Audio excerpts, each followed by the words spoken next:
ತಮಿಳಿನಿಂದ ಕನ್ನಡ ಹುಟ್ಟಿದ್ದು ಎಂದು ನಟ ಕಮಲ್ ಹಾಸನ್ ವಿವಾದಾತ್ಮಕ ಹೇಳಿಕೆಯನ್ನು ನೀಡಿದ್ದಾರೆ. ಥಗ್ ಲೈಫ್ ಇವೆಂಟ್ನಲ್ಲಿ ಈ ಹೇಳಿಕೆಯನ್ನು ನೀಡಿದ್ದಾರೆ. ಈ ಕಾರ್ಯಕ್ರಮದಲ್ಲಿ ನಟ ಶಿವರಾಜ್ ಕುಮಾರ್ ಕೂಡ ಭಾಗಿಯಾಗಿದ್ರು.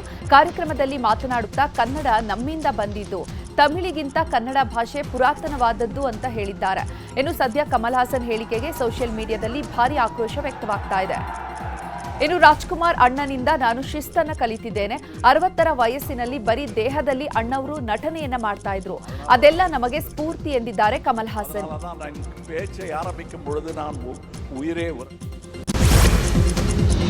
ನಟ ಕಮಲ್ ಹಾಸನ್ ಕನ್ನಡದ ಬಗ್ಗೆ ವಿವಾದಾತ್ಮಕ ಹೇಳಿಕೆ ಕನ್ನಡಿಗರನ್ನ ಕೇಳಿಸಿದೆ. ಸಿನಿಮಾ ಪ್ರಮೋಷನ್ಗೆ ಅಂತ ಬೆಂಗಳೂರಿಗೆ ಬಂದಿದ್ದಂಥ ಕಮಲ್ ಹಾಸನ್ ವಿರುದ್ಧವೇ ಕರವೇ ಕಾರ್ಯಕರ್ತರು ಆಕ್ರೋಶವನ್ನು ಹೊರಹಾಕಿದ್ರು.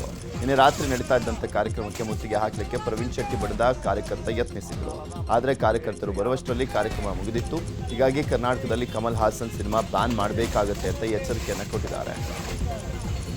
ಅವರು ಇತ್ತೀಚೆಗೆ ಕನ್ನಡಿಗರ ಬಗ್ಗೆ, ಕರ್ನಾಟಕದ ಬಗ್ಗೆ, ಕನ್ನಡಕ್ಕಿಂತ ತಮಿಳೇ ಶ್ರೇಷ್ಠ, ತಮಿಳು ಹುಟ್ಟಿದ ಮೇಲೆ ಕನ್ನಡ ಬಂದಿರುವಂಥದ್ದು ಅನೇಕ ಹೇಳಿಕೆಗಳನ್ನು ಕನ್ನಡದ ವಿರುದ್ಧ ಕೊಟ್ಟಿದ್ದಾರೆ. ಅದರ ವಿರುದ್ಧ ಇವತ್ತು ಕರ್ನಾಟಕ ರಕ್ಷಣಾ ವೇದಿಕೆ ತೀವ್ರವಾಗಿ ಎಚ್ಚರಿಕೆಯನ್ನು ಕೊಡ್ತಾ ಇದ್ದೀವಿ. ಕರ್ನಾಟಕದಲ್ಲಿ ಸಂಪಾದನೆ ಬೇಕು, ನಿಮಗೆ ಸಿನಿಮಾ ಓಡಿಸ್ಬೇಕು. ಕರ್ನಾಟಕದಲ್ಲಿ ಕನ್ನಡಿಗರ ಬಗ್ಗೆ, ಕನ್ನಡದ ಬಗ್ಗೆ ಅವಹೇಳನೆಯನ್ನು ಮಾಡ್ತಾ ಇದ್ದೀರಾ. ಇವತ್ತು ಇಬ್ಬೂಸ್ ಕಲ್ಯಾಣ ಮಂಟಪದಲ್ಲಿ ಕಗ್ಗು ಸಿನಿಮಾ ಪ್ರಚಾರಕ್ಕೆ ಬಂದಾವಾಗ ನಿಮಗೆ ಮಸಿಯನ್ನು ಬಡಲಿಕ್ಕೆ ಕರ್ನಾಟಕ ರಕ್ಷಣಾ ವೇದಿಕೆ ಸಿದ್ಧವಾಗಿ ಬರುವುದರ ಮುಂಚೆ ನೀವು ಇಲ್ಲಿಂದ ಕಾಲ್ತಿದ್ದೀರಾ. ಎಚ್ಚರಿಕೆಯನ್ನು ಕೊಡ್ತಿದ್ದೀವಿ. ಕನ್ನಡಿಗರ ಬಗ್ಗೆ, ಕನ್ನಡದ ಬಗ್ಗೆ ಮಾತಾಡಿದರೆ ನಿಮ್ಮ ವಿರುದ್ಧ ತೀವ್ರವಾದ ಹೋರಾಟ ಮತ್ತು ನಿಮ್ಮ ಸಿನಿಮಾವನ್ನು ಕರ್ನಾಟಕದಿಂದ ಬ್ಯಾನ್ ಮಾಡಬೇಕಾಗತ್ತೆ ಅನ್ನೋದು ಎಚ್ಚರಿಕೆ. ಇನ್ನು ಇದೇ ವಿಚಾರಕ್ಕೆ ಸಂಬಂಧಪಟ್ಟಂತೆ ಕಮಲ್ ಹಾಸನ್ ವಿರುದ್ಧ ಬಿಜೆಪಿ ರಾಜ್ಯಾಧ್ಯಕ್ಷ BY ವಿಜೇಂದ್ರ ಕೂಡ ಆಕ್ರೋಶವನ್ನು ಹೊರಹಾಕಿದ್ದಾರೆ. ನಟ ಶಿವರಾಜ್ ಕುಮಾರನ್ನ ಕೂರಿಸಿಕೊಂಡು ಕಮಲ್ ಹಾಸನ್ ಕನ್ನಡಕ್ಕೆ ಅಪಮಾನ ಮಾಡಿದ್ದಾರೆ. ಕಮಲ್ ಹಾಸನ್ ಉದ್ದಟತನ, ದುರಹಂಕಾರ ಮೆರೆದಿದ್ದಾರೆ. ಕೂಡಲೇ ಬೇಷರತ್ ಕ್ಷಮೆ ಕೇಳಬೇಕು ಅಂತ ಎಕ್ಸ್ ಖಾತೆ ಮೂಲಕ ವಿಜೇಂದ್ರ ಆಗ್ರಹಿಸಿದ್ದಾರೆ. ಬೆಂಗಳೂರಿನಲ್ಲಿ ಶೀಘ್ರದಲ್ಲೇ ಮತ್ತೆ ಟೋಯಿಂಗ್ ಆರಂಭವಾಗಲಿದೆ ಅಂತ ಗೃಹ ಸಚಿವ ಪರಮೇಶ್ವರ್ ಹೇಳಿಕೆಯನ್ನು ನೀಡಿದ್ದಾರೆ. ಇಂದು ಪೊಲೀಸ್ ಅಧಿಕಾರಿಗಳ ಸಭೆ ಬಳಿಕ ಮಾಧ್ಯಮಗಳಿಗೆ ಮಾತನಾಡಿದ ಅವರು, ವಾಹನಗಳನ್ನು ಎಲ್ಲೆಂದರಲ್ಲಿ ನಿಲ್ಲಿಸಿ ಹೋಗ್ತಾರೆ. ಇದರಿಂದಾಗಿ ಬೆಂಗಳೂರಿನಲ್ಲಿ ಟ್ರಾಫಿಕ್ ಸಮಸ್ಯೆ ಆಗುತ್ತೆ. ಹೊರಗಿನ ವ್ಯಕ್ತಿಗಳನ್ನ ಬಳಸಿಕೊಳ್ಳದೆ ನಮ್ಮ ಸಿಬ್ಬಂದಿಗಳಿಂದಲೇ ಟೋಯಿಂಗ್ ಮಾಡಿಸಲಾಗುತ್ತದೆ ಅಂತ ಹೇಳಿದ್ದಾರೆ. ಬಹಳ ಮುಖ್ಯವಾಗಿ ವೆಹಿಕಲ್ಸ್ ಎಲ್ಲಿ ಅಂದ್ರೆ ಅಲ್ಲೇ ನಿಲ್ಲಿಸ್ತಾರೆ. ಕಾರನ್ನವರು ನಿಲ್ಲಿಸ್ತಾರೆ, ಹೆಚ್ಚಿನ ಅಂಶ ಟೂ ವೀಲರ್ಸ್ ನಿಲ್ಲಿಸ್ತಾರೆ. ಅದರಿಂದ ಬ್ಲಾಕ್ ಆಗುತ್ತೆ. ಅದಕ್ಕೆ ನಾವು ಹಿಂದೆ ಏನು ಮಾಡ್ತಿದ್ದೋ ಅಂದರೆ ಟೋಯಿಂಗ್ ಮಾಡ್ತಾಯಿದ್ವಿ. ಟೋಯಿಂಗ್ ಮಾಡಿ ನಮ್ಮ ವೆಹಿಕಲ್ಸ್ನ ಎತ್ಕೊಂಡು ಹೋಗಿ ಅವರು ಬೇರೆ ಕಡೆ ನಿಲ್ಲಿಸಿ ಸ್ಟೇಷನಲ್ಲಿ ನಿಲ್ಲಿಸಿ ಅವ್ರು ಹೋಗಿ ದುಡ್ಡು ಫೈನ್ ಕಟ್ಬಿಟ್ಟು ತೊಗೊಂಡು ಹೋಗೋರು. ಅದನ್ನು ಕಾರಣಾಂತರದಿಂದ ನಾವು ನಿಲ್ಲಿಸಿದ್ದು ಹಿಂದೆ. ಈಗ we are going to reintroduce that. ಆ ರೀಇಂಟ್ರಡ್ಯೂಸ್ ಮಾಡುವಾಗ ನಮ್ಮದೇ ವೆಹಿಕಲ್ಗಳು ನಾವೇನು ಹಿಂದೆ ಬಾಡಿಗೆಗೆ ತೊಗೊಂಡು ಮಾಡ್ತಾ ಇದ್ವಲ್ಲ, ಅದನ್ನು ಬಿಟ್ಟು ನಾವೇ ನಮ್ಮ ವೆಹಿಕಲ್ಸ್ಗಳನ್ನೇ, ಪೊಲೀಸ್ ವೆಹಿಕಲ್ಸನ್ನೇ ನಮ್ಮ ಸಿಬ್ಬಂದಿಯವ್ರನ್ನೇ ಹಾಕಿ ಅದನ್ನು ಲಿಫ್ಟ್ ಮಾಡಬೇಕು, ಮತ್ತೆ ರೀಇಂಟ್ರಡ್ಯೂಸ್ ಮಾಡಬೇಕು ಅಂತ ಇವತ್ತು ಒಂದು ತೀರ್ಮಾನ. ಬಿಜೆಪಿಯಿಂದ ಎಸ್ ಟಿ ಸೋಮಶೇಖರ್ ಹಾಗೂ ಶಿವರಾಮ್ ಹೆಬ್ಬಾರ್ನ ಬಿಜೆಪಿಯಿಂದ ಉಚ್ಚಾಟನೆ ಮಾಡಲಾಗಿರುವಂಥದ್ದು. ಪಕ್ಷ ವಿರೋಧಿ ಕೆಲಸ ಆರೋಪದಡಿ 6 ವರ್ಷಗಳ ಕಾಲ ಉಚ್ಚಾಟನೆ ಮಾಡಲಾಗಿದೆ. ಪಕ್ಷದ ಪ್ರಾಥಮಿಕ ಸದಸ್ಯತ್ವ ಹಾಗೂ ಪಕ್ಷದ ಎಲ್ಲ ಹುದ್ದೆಗಳಿಂದ ಇಬ್ಬರಿಗೂ ಕೋಕ್ ಕೊಡಲಾಗಿದೆ. ಬಿಜೆಪಿ ಕೇಂದ್ರ ಶಿಸ್ತು ಸಮಿತಿ ಸದಸ್ಯ ಕಾರ್ಯದರ್ಶಿ ಓಂ ಪಾಠಕ್ ಉಚ್ಚಾಟನೆ ಆದೇಶವನ್ನು ಹೊರಡಿಸಿದ್ದಾರೆ. ಪಕ್ಷದ ದ್ರೋಹದ ಮಾಡುವವರಿಗೆ ಒಂದು ಎಚ್ಚರಿಕೆ ಗಂಟೆ. ಏನು ಬೇಕಾದರೂ ಮಾಡಿ ದಕ್ಕಿಸ್ಕೊಳ್ಬೋದು ಅನ್ನೋದಕ್ಕೆ ಅವಕಾಶ ಇರಲ್ಲ. ಕೆಲವು ಸರಿ ನಾವು ರಾಜಕೀಯ ರಾಜಿ ಮಾಡಿಕೊಂಡು ಗಂಟಲು ಸುಟ್ಕೊಂಡಿದ್ದೀವಿ. ಉಗುಳಕ್ಕೂ ಆಗದೆ, ನುಂಗಕ್ಕೂ ಆಗದೆ. ಆದರೆ ಇದೊಂದು ಒಳ್ಳೆಯ ಸಂದೇಶವಾಗಿದೆ. ಒಂದು ನುಂಗಬೇಕು, ಇಲ್ಲ ಉಗುಳಬೇಕು, ಯಾವುದಾರ ಒಂದು ನಿರ್ಣಯ ತಗೊಳ್ಬೇಕು. ಇದೊಂದು ಒಳ್ಳೆಯ ಸಂದೇಶ. ಬಿಜೆಪಿಯ ಕೇಂದ್ರದ ಶಿಸ್ತು ಸಮಿತಿ ಶಿವರಾಮ್ ಹೆಬ್ಬಾರ್ ಶಾಸಕರನ್ನು 6 ವರ್ಷಗಳ ಕಾಲ ಅಮಾನತನ್ನು ಮಾಡಿರ್ತಕ್ಕಂಥದ್ದು. ನಮಗೆ ಬಂದಿರತಕ್ಕಂಥ ಮಾಹಿತಿಯ ಪ್ರಕಾರ ಇದೇ ನಿರ್ಧಾರವು ಕೂಡ ಎಸ್ ಟಿ ಸೋಮಶೇಖರ್ ಅವರ ವಿಚಾರದಲ್ಲೂ ಕೂಡ ಈಗಾಗಲೇ ತೀರ್ಮಾನವನ್ನು ತೆಗೆದುಕೊಂಡಿದ್ದಾರೆ. ಆ ಪತ್ರ ಇನ್ನೂ ಕೂಡ ಬಂದಿಲ್ಲ. ಹಾಗಾಗಿ ಎಸ್ ಟಿ ಸೋಮಶೇಖರ್ ಇನ್ನು ಯಶವಂತಪುರ ವಿಧಾನಸಭಾ ಕ್ಷೇತ್ರದ ಶಾಸಕರು, ಅದೇ ರೀತಿ ಶಿವರಾಮ್ ಹೆಬ್ಬಾರ್ ಇಬ್ಬರು BJP ಶಾಸಕರು ಪಕ್ಷ ವಿರೋಧಿ ಚಟುವಟಿಕೆಗಳ ಹಿನ್ನೆಲೆಯಲ್ಲಿ ಅವರ ವಿರುದ್ಧ ಈ ಒಂದು ಶಿಸ್ತು ಕ್ರಮವನ್ನು ಕೈಗೊಂಡಿದ್ದಾರೆ.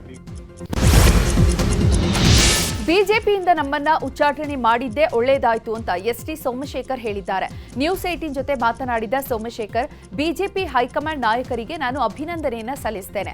ಬಿಜೆಪಿಯಿಂದ 2 ಅಲ್ಲ 10 ಗುಂಪುಗಳಿವೆ. ಆ ಗುಂಪುಗಾರಿಕೆಯಲ್ಲಿ ನಾವು ಇರೋದು ಕಷ್ಟ ಆಗ್ತಿತ್ತು. ನಾವು ನಿರೀಕ್ಷೆಯನ್ನ ಮಾಡಿದಂತೆ ನಮ್ಮನ್ನ ಉಚ್ಚಾಟನೆ ಮಾಡಿದ್ದಾರೆ. ನಾವು ಯಾವುದೇ ಪಕ್ಷ ವಿರೋಧಿ ಕೆಲಸವನ್ನ ಮಾಡಿಲ್ಲ. ನಮ್ಮನ್ನ ಪಕ್ಷದಿಂದ ಉಚ್ಚಾಟನೆ ಮಾಡಿದ್ದಾರೆ. ಆದರೆ ಶಾಸಕ ಸ್ಥಾನವನ್ನ ನಾನು ಏನು ಮಾಡೋಕೆ ಆಗಲ್ಲ ಎಂದಿದ್ದಾರೆ. ಅದನ್ನು ಸರಿಪಡಿಸಿ ಕ್ಲೋಸ್ ಮಾಡ್ತಕ್ಕಂಥ ಅದಕ್ಕೆ ಮಾಡ್ಬೋದಾಗಿತ್ತು. ಬಟ್ ಯಾರೂ ಕೂಡ ಮಾಡಲಿಲ್ಲ. ನಾನು ಕೂಡ ಅದನ್ನು ಪದೇ ಪದೇ ರಿಕ್ವೆಸ್ಟ್ ಮಾಡ್ತಕ್ಕಂಥ ಜಾಯಮಾನ ನಂದಿಲ್ಲ. ಅವ್ರನ್ನ ಹೋಗಿ ರಿಕ್ವೆಸ್ಟ್ ಮಾಡಿ ನೀ ಬಂದು ಸೆಟ್ರೇಟ್ ಮಾಡು, ನೀ ಇದ್ಯಾವುದು ಕೂಡ ನಾನು ಮಾಡೋದಿಲ್ಲ. 100% ಒಳ್ಳೇದು ಅನ್ನಿಸ್ತದೆ. ಯಾಕೆಂದರೆ ಅಲ್ಲಿ ಒಂದು ಗುಂಪಲ್ಲ, ಹಲವಾರು ಗುಂಪುಗಳಿವೆ. ಒಬ್ಬರು ಮುಖ ಒಬ್ಬರು ನೋಡದೇ ಇರೋ ಇದರಲ್ಲಿ ಇದ್ದಾರೆ. ಇವನ್ ಕಂಡ್ರೆ ಅವನಿಗಾಗಲ್ಲ, ಅವ್ನು ಕಂಡ್ರೆ ಎಲ್ಲ ಪೊಲಿಟಿಕಲ್ ಪಾರ್ಟೀಸಲ್ಲಿ ಇರ್ತದೆ, ಇರೋದಿಲ್ಲ ಅಂತ ನಾನು ಹೇಳೋದಿಲ್ಲ. ಬಟ್ ಇಲ್ಲಿ ಹೈಯೆಸ್ಟ್ ಇದೆ. ಬಿಜೆಪಿಯಿಂದ ಉಚ್ಚಾಟನೆ ಬಳಿಕ ಯಲ್ಲಾಪುರದಲ್ಲಿ ಮಾಧ್ಯಮಗಳಿಗೆ ಮಾತನಾಡಿದ ಶಾಸಕ ಶಿವರಾಮ್ ಹೆಬ್ಬಾರ್, ಉಚ್ಚಾಟನೆ ಬಗ್ಗೆ ಟೆನ್ಷನ್ ಮಾಡ್ಕೊಂಡಿಲ್ಲ. ನನ್ನ ಕ್ಷೇತ್ರದ ಜನರಲ್ಲಿ ಯಾವುದೇ ಗೊಂದಲ ಇಲ್ಲ. ನಿರ್ಣಯ ಆಗೋಗಿದೆ. ಅದರ ಬಗ್ಗೆ ನಾನು ಯೋಚನೆ ಮಾಡಲ್ಲ. ಮುಂದೆ ಏನಾಗುತ್ತೆ ಕಾದು ನೋಡೋಣ ಎಂದಿದ್ದಾರೆ. ಕುರಿತು ಚರ್ಚೆ ಮಾಡುವ ಕಾಲ ಮುಗಿದೋದ ಅಧ್ಯಾಯ.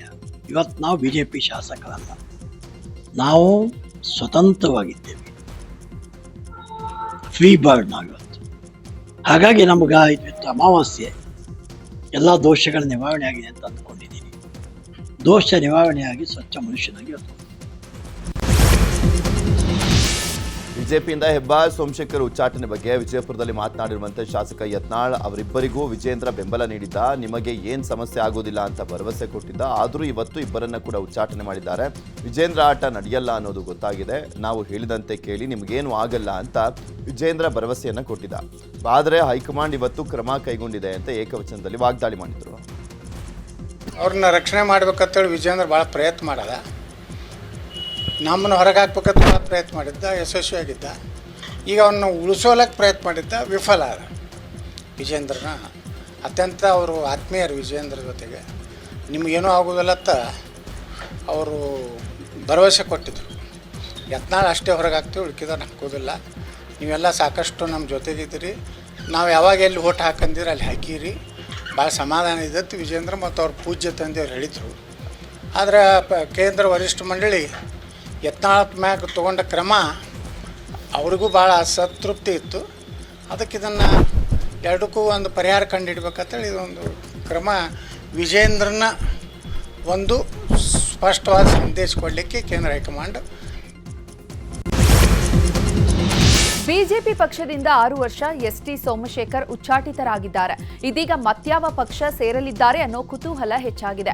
ಹೀಗಾಗಿ ಬಿಜೆಪಿಯಲ್ಲಿ ಒಕ್ಕಲಿಗ ನಾಯಕತ್ವದ ಕೊರತೆ ಹಾಗೂ ಸಪೋರ್ಟ್ ಇಲ್ಲದಿರೋದ್ರಿಂದ ಕಾಂಗ್ರೆಸ್ ಒಕ್ಕಲಿಗ ನಾಯಕತ್ವದ ಕಡೆ ಎಸ್ಟಿ ಸೋಮಶೇಖರ್ ಮುಖ ಮಾಡಿದಂತಿದೆ.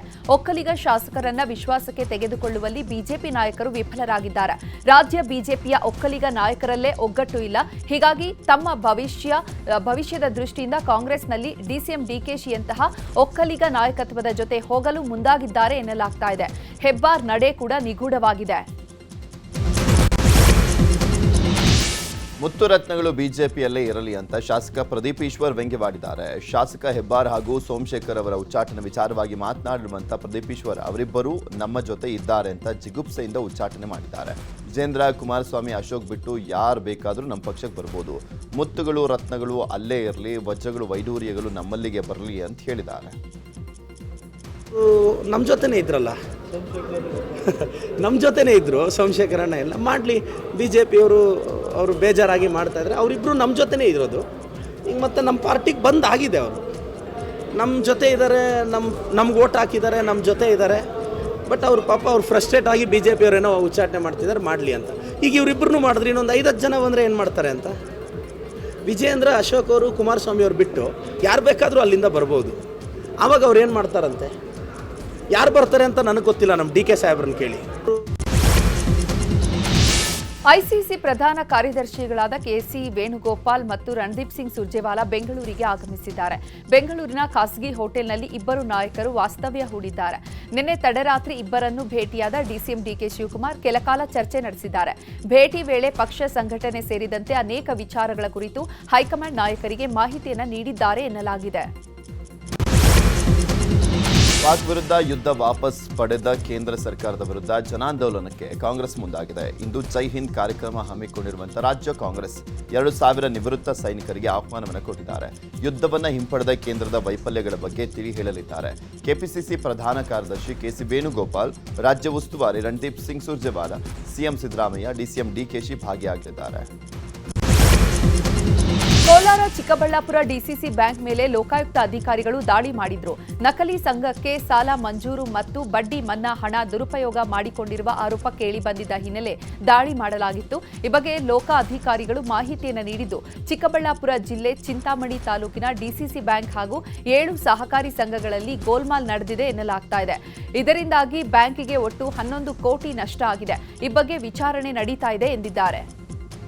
ಇನ್ನು ಲೋಕಾಯುಕ್ತ ದಾಳಿ ಬಗ್ಗೆ ಪ್ರತಿಕ್ರಿಯೆ ನೀಡಿರುವಂತಹ ಸಂಸದ ಮಲ್ಲೇಶ್ ಬಾಬು, ಈ ದಾಳಿ ರಾಜಕೀಯ ಪ್ರೇರಿತ, ಚುನಾವಣೆ ಹೊತ್ತಲ್ಲೇ ದಾಳಿ ಮಾಡಿರುವ ಕಾರಣ ಏನು ಅಂತ ಪ್ರಶ್ನೆ ಮಾಡಿದ್ದಾರೆ. ಕೋಲಾರ ಚಿಕ್ಕಬಳ್ಳಾಪುರ ಡಿಸಿಸಿ ಬ್ಯಾಂಕ್ ಚುನಾವಣೆಯಲ್ಲಿ ಬಿಜೆಪಿ ಹಾಗೂ ಕಾಂಗ್ರೆಸ್ ಒಳ ಒಪ್ಪಂದ ಮಾಡಿಕೊಂಡಿದೆ ಅನ್ನುವಂಥ ಆರೋಪ ಕೇಳಿಬಂದಿದೆ. ಬಿಜೆಪಿ ಅಭ್ಯರ್ಥಿ ಪ್ರವೀಣ್ ಸಂಪಂಗಿ ಏಕಾಏಕಿ ನಾಮಪತ್ರ ವಾಪಸ್ ಪಡೆದಿರುವಂತಹ ಹಿನ್ನೆಲೆಯಲ್ಲಿ ಶಾಸಕ ಕೊತ್ತೂರು ಮಂಜುನಾಥ್ ನಿರ್ದೇಶಕ ಸ್ಥಾನಕ್ಕೆ ಅವಿರೋಧವಾಗಿ ಆಯ್ಕೆಯಾಗಿದ್ದಾರೆ. ಇನ್ನು ಇದೇ ವಿಚಾರವಾಗಿ ಕೋಲಾರ ಬಿಜೆಪಿ ಜಿಲ್ಲಾಧ್ಯಕ್ಷ ಓಂ ಶಕ್ತಿ ಚಲಪತಿ ಮಾತನಾಡಿದ್ದು, ಯಾವ ಕಾರಣಕ್ಕೆ ಪ್ರವೀಣ್ ಸಂಪಂಗಿ ನಾಮಪತ್ರ ವಾಪಸ್ ಪಡೆದಿದ್ದಾರೋ ಗೊತ್ತಿಲ್ಲ. ಈ ವಿಚಾರ ರಾಜ್ಯ ವರಿಷ್ಠರ ಗಮನಕ್ಕೆ ತರಲಾಗಿದೆ ಅಂತ ಹೇಳಿದರು. ಬೆಂಗಳೂರಿನಲ್ಲಿರುವ ವಿದೇಶಿ ಪ್ರಜೆಗಳ ಮೇಲೆ ಪೊಲೀಸರು ಹದ್ದಿನ ಕಣ್ಣಿಟ್ಟಿದ್ದಾರೆ. ನಗರದಲ್ಲಿರುವ ವಿದೇಶಿ ಪ್ರಜೆಗಳ ಗಣತಿಗೆ ಹಾಗೂ ಬಾಂಗ್ಲಾ ಪ್ರಜೆಗಳ ಪತ್ತೆ ಹಚ್ಚಲು ಗೃಹ ಸಚಿವ ಪರಮೇಶ್ವರ್ ಪೊಲೀಸರಿಗೆ ಸೂಚಿಸಿದ್ದಾರೆ. ಆಯಾ ಠಾಣಾ ವ್ಯಾಪ್ತಿಯಲ್ಲಿರುವ ಪ್ರತಿ ವಿದೇಶಿ ಪ್ರಜೆಯ ಮಾಹಿತಿಯನ್ನು ಕಲೆ ಹಾಕಬೇಕು. ಯಾವ ದೇಶ, ಯಾವ ವೀಸಾ ಮೇಲೆ ಬಂದಿದ್ದಾರೆ, ಬಂದ ಉದ್ದೇಶ ಏನು, ವೀಸಾ ಅವಧಿ ಎಷ್ಟು ವರ್ಷ ಇದೆ, ಇನ್ನು ವೀಸಾ ಚಾಲ್ತಿ ಇದೆಯಾ ಅಥವಾ ಅದರ ಅವಧಿ ಮುಗಿದಿದೆಯಾ ಅಂತ ಪರಿಶೀಲನೆ ಮಾಡಬೇಕು. ನಗರದಲ್ಲಿ ಎಲ್ಲೆಲ್ಲಿ ಬಾಂಗ್ಲಾ ಪ್ರಜೆಗಳು ವಾಸವಾಗಿದ್ದಾರೆ ಅನ್ನೋದರ ಬಗ್ಗೆ ಮಾಹಿತಿಯನ್ನು ಕಲೆ ಹಾಕುವಂತೆ ಸೂಚಿಸಿದ್ದಾರೆ. ದಾವಣಗೆರೆಯಲ್ಲಿ ಖಾಸಗಿ ಶಾಲೆಗಳ ಹಣದ ದಾಹಕ್ಕೆ ಪೋಷಕರು ಕಂಗಾಲಾಗಿದ್ದಾರೆ. ದಿಢೀರಂತ ಶೇಕಡ 40% ಶಾಲಾ ಶುಲ್ಕ ಹೆಚ್ಚಿಸಿದ್ರಿಂದ ಕಂಗಾಲಾಗಿದ್ದಾರೆ. ಕುಂಬಳ್ಳೂರು ಗ್ರಾಮದ ಖಾಸಗಿ ಶಾಲೆಯಲ್ಲಿ 35,000 ರೂಪಾಯಿ ಇದ್ದಂಥ ಶಾಲಾ ಶುಲ್ಕ 50,000ಕ್ಕೆ ಹೆಚ್ಚಳ ಮಾಡಲಾಗಿದೆ. ಇದರಿಂದ ಸಿಟ್ಟಿಗಿದ್ದಂಥ ಪೋಷಕರು ಶಾಲೆ ಮುಂದೆ ಪ್ರತಿಭಟನೆ ನಡೆಸಿ ಆಕ್ರೋಶವನ್ನು ಹೊರಹಾಕಿದ್ದಾರೆ.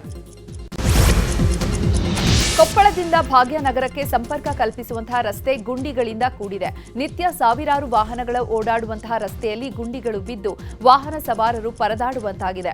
ಕೊಪ್ಪಳದ ರೈಲು ನಿಲ್ದಾಣದಿಂದ ಸರಕು ಸಾಗಾಟದ ಲಾರಿಗಳ ಓಡಾಟದಿಂದಾಗಿ ಈ ರಸ್ತೆ ಹಾಳಾಗಿದೆ. ಕೊಪ್ಪಳ ನಗರಸಭೆ, ಭಾಗ್ಯನಗರ ಪಟ್ಟಣ ಪಂಚಾಯಿತಿ ಮತ್ತು ಶಾಸಕರ ವಿರುದ್ಧ ಜನ ಆಕ್ರೋಶ ವ್ಯಕ್ತಪಡಿಸುತ್ತಿದ್ದಾರೆ.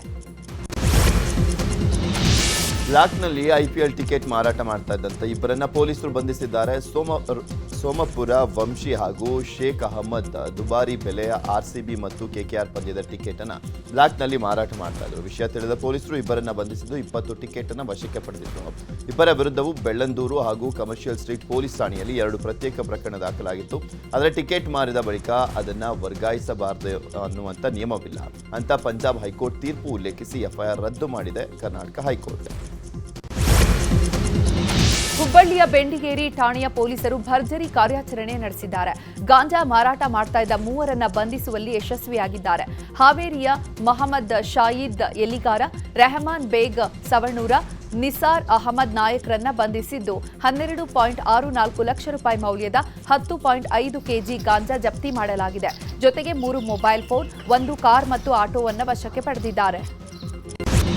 ಕ್ಷುಲ್ಲಕ ಕಾರಣಕ್ಕೆ ಕ್ಯಾಬ್ ಚಾಲಕನ ಮೇಲೆ ಹಲ್ಲೆ ನಡೆದಿರುವ ಘಟನೆ ಆನೇಕಲ್ನ ಸೂರ್ಯನಗರ ಪೊಲೀಸ್ ಠಾಣಾ ವ್ಯಾಪ್ತಿಯ ಚಂದಾಪುರದಲ್ಲಿ ನಡೆದಿದೆ. ಕುಮಾರಸ್ವಾಮಿ ಎಂಬ ಕ್ಯಾಬ್ ಚಾಲಕನ ಮೇಲೆ ಸ್ವಿಫ್ಟ್ ಡಿಸೈರ್ ಕಾರಿನಲ್ಲಿ ಬಂದಿದ್ದಂತಹ ಇಬ್ಬರಿಂದ ಈ ಹಲ್ಲೆ ನಡೆದಿದೆ. ಕಾರನ್ನ ಏಕೆ ಅಡ್ಡಗಟ್ಟಿ ಅವಾಚ್ಯ ಶಬ್ದಗಳಿಂದ ನಿಲ್ಲಿಸಿ ಹಲ್ಲೆ ಮಾಡಿದ್ದಾರೆ. ಕೌನ್ಸಿಲರ್ ಮಗ ಮತ್ತು ಸಹಚರರಿಂದ ಹಲ್ಲೆ ನಡೆಸಿದ ಆರೋಪ ಕೇಳಿ ಬಂದಿದ್ದು ಸೂರ್ಯನಗರ ಪೊಲೀಸ್ ಠಾಣೆಯಲ್ಲಿ ಪ್ರಕರಣ ದಾಖಲಾಗಿದೆ.